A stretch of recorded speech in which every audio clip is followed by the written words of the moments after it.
Hey all.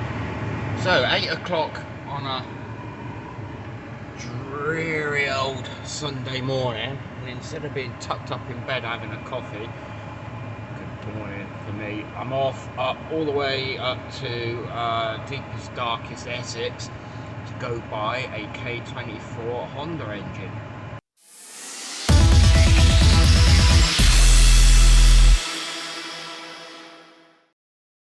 The joy of the M25, even on a early afternoon on a Sunday, it's absolutely chocolate. Oh, what a lovely drive home. Well, a couple of hours later, still on the way home, off the M25 now, but oh, it's a lovely early December day. Absolutely hammering down. I have to say, this is exactly the sort of day that I will not be driving the X200 in. You can imagine how horrendous that would be, sat down basically with your arse on the road in these sort of conditions. I've sat up in the van, you can kind of see where you're going, but when you're sat with your arse on the road, you can't see bugger all from the spray coming up. Anyway, another half hour, I'll be back home having a nice cup of coffee. What is it with people, often in cars painted the same colour as the road, who it doesn't occur to them, even though everyone around them has lights on, to put their bloody lights on in this sort of weather? You're driving a van and you're relying on obviously a lorry, you're relying on your mirrors. There is no way you can see stuff like that in your mirrors in this weather. Absolute dickhead. So I'm safely back home, and I'll give you a tour of what's in my camper van now. Start off with a nice pair of drive shafts. This one's a massive long one because one of them goes kind of right across the back of the engine. Certainly the one across the back of the engine I'll be able to use. The ones that actually go effectively would be your sort of normal drive shafts that go from the gearbox to the wheels. Probably aren't going to be much use to me because obviously I'm going to have probably MX5 rear uprights, so they'll be different. And the lengths will all be different, but you never know, I might be able to do something of those. If not, I'll be able to flog them. Oh, let's see if I can get a bit of light on in here. I don't know if that'll make much difference. Right, so what have we got in this box? Oh, we have a lovely, oh, I can see that with the light on, a lovely, slightly rusty flywheel. Around in here. I think I'm going to have to get this lot out of here before I need to stay in here this weekend. So I'm working up at Landau in the supercar stuff. We have cables for a gear change. Again, probably not going to be of any use to me, the chances of the length being right, but ECU. I should be putting that up for sale because I'm going to use a standalone one. I'll keep hold of it for the time being. Got some nice exhaust downpipes. Oh, I thought that was a cat. It's not actually, it's just a flexi section, so no cat. I suppose how thin these are, but there we go.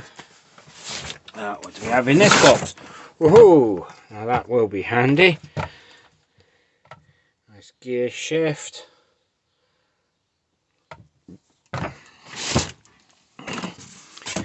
Exhaust manifold. What have we got here?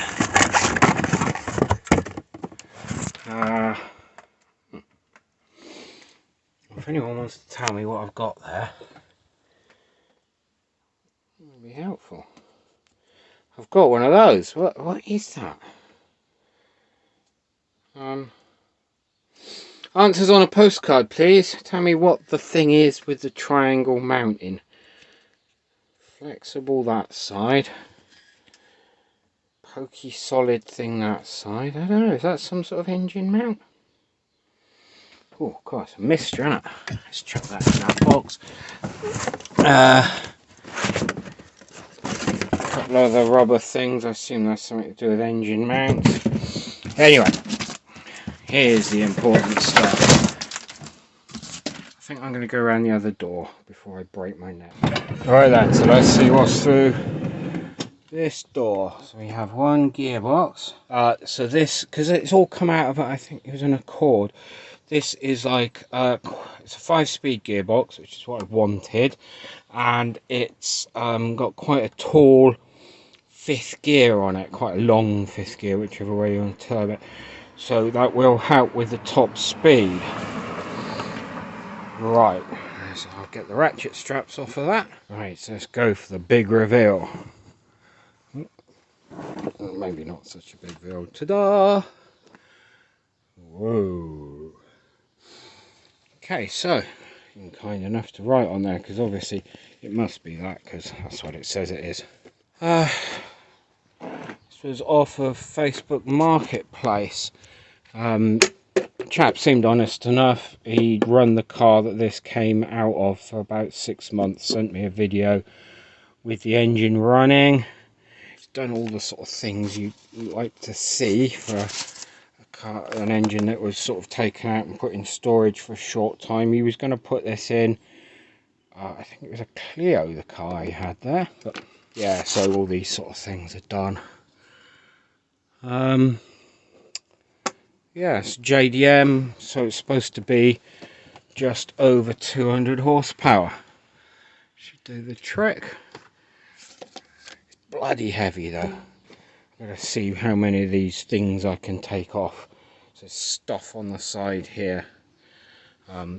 Obviously, if anybody wants an air conditioning pump, give me a shout. I'll have one of those when I get time to get it off. I think, is it a mechanical water pump on the side? Just trying to think what we've got here. Obviously we've got an alternator.